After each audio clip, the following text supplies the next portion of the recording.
Hi, my name's Simon from Motodrome. Now today we're going to take a walk around and a drive of this 1971 Mustang 351 automatic coupe that you can see lurking behind me here. Two videos, one walk around, one driving, plus a bit of starting and idling action at the beginning of the driving video. Hope you like them. Okay, quick video of start up and idling on this 71 Mustang. Oh, alternator light is coming on now. It wasn't before, but it is now.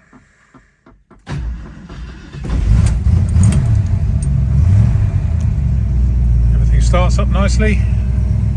Rev counter settles down to decent revs. And down here we've got temperature gauge, oil pressure gauge and vacuum gauge.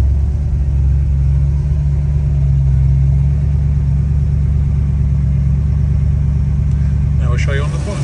Okay, here we are on the bonnet. This 351 Mustang.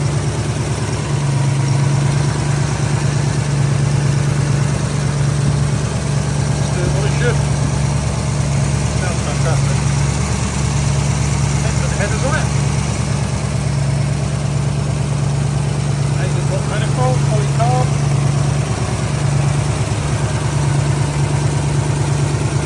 Something racing. Rock races.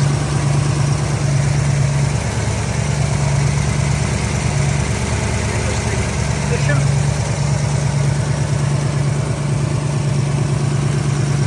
Just a bit of a beast. There we go. Okay, let's take this 1971 Mustang 351 automatic coupe for a spin. It's showing 5,000 miles, so we're going to presume that's 105, obviously. Because it's obviously gone round the clock. Very quick car, this. Very quick. Right. All light comes up as it should. Alternator light doesn't come up until you actually turn the key. So let's do exactly that.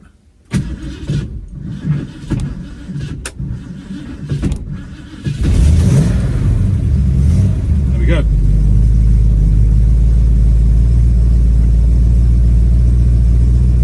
Settles down to a nice idle. Sounds great as well. Into D. Off we go. Now I've done a few miles in this. There's no signs of any misfiring, hesitancy or overheating.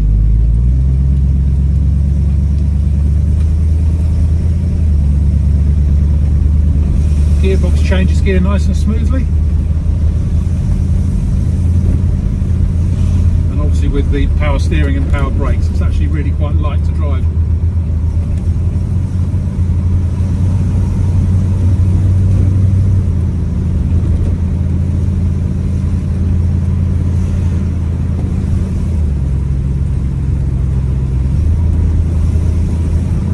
Doesn't make any funny noises. It's very rattle free. If you can hear any rattling, it's actually coming from the camera mount itself.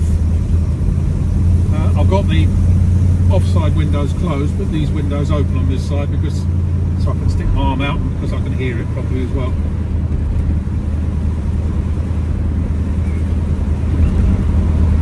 But it does drive incredibly well.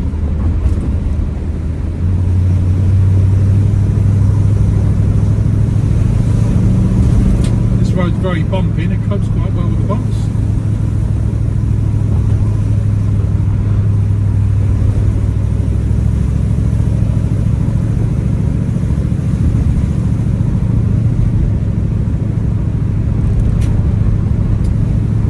It's got a more modern Sony stereo in it, but the aerial seems to have snapped off of its mount on the wing. So I don't know, but it's obviously getting power to it, but I haven't checked to see if it's working or not. Oh dear, cyclist is just the wrong place.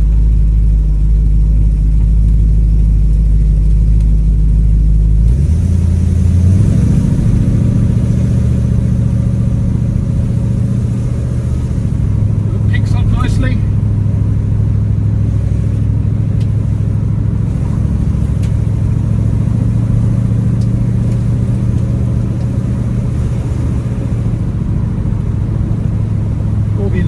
ignition seems to be working. We've got speedo there, fuel gauge in the middle here, aftermarket rev counter up here, and then we've got water temperature gauge, oil pressure and a vacuum gauge in the centre console.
It has got power discs on this one.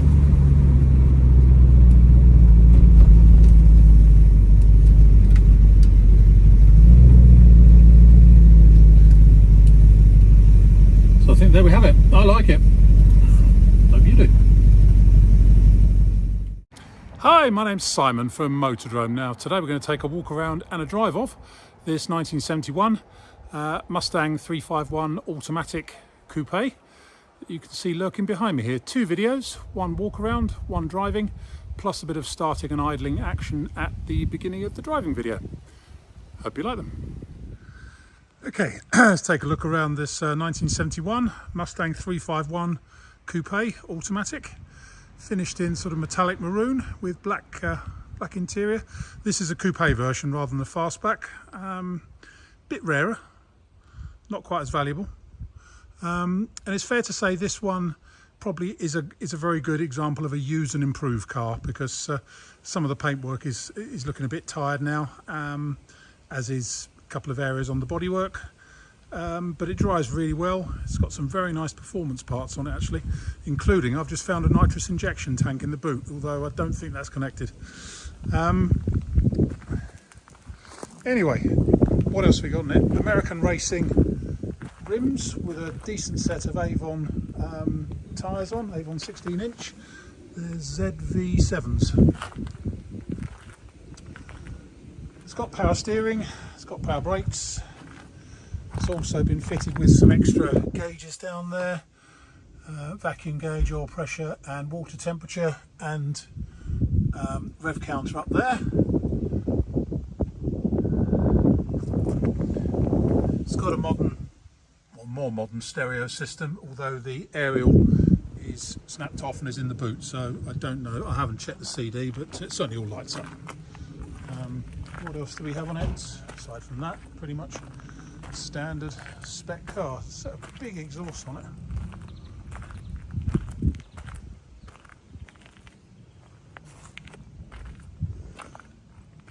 Nice where the windows come down to make a nice pillarless coupe. Obviously the windows are manual and they do all roll up as they should. Anyway, I'm not going to pick out every single blemish on the bodywork. Suffice to say there's quite a few. But I'll run the video over everything and you decide. Obviously we've got some blistering just there. Otherwise on the bonnet we've got a couple of chips just up here. A little bit of blistering again just there. There's quite a lot of micro blistering on the paint throughout the car, which I don't know how long ago it was painted, but probably some years ago now.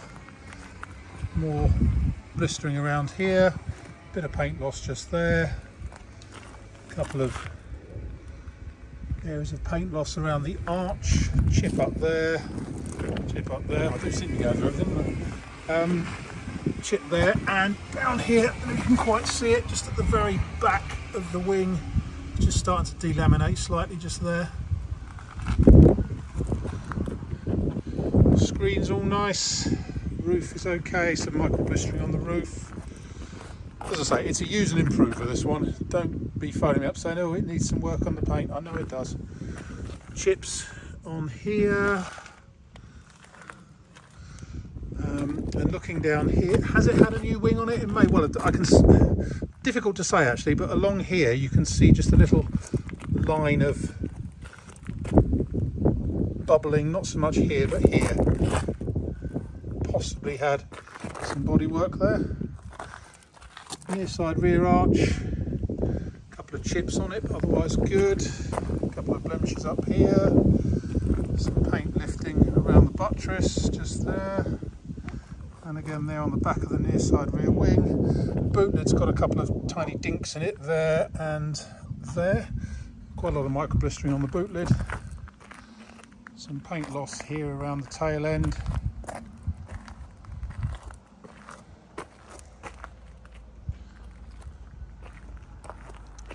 Again, up here we've got bubbling and paint lifting, and the same on this side where we've got a line of bubbling coming up along here. So I don't know.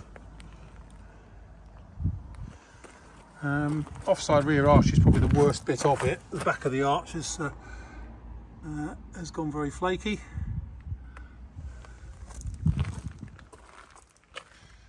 Chip there on the offside door, a couple of other chips on the door.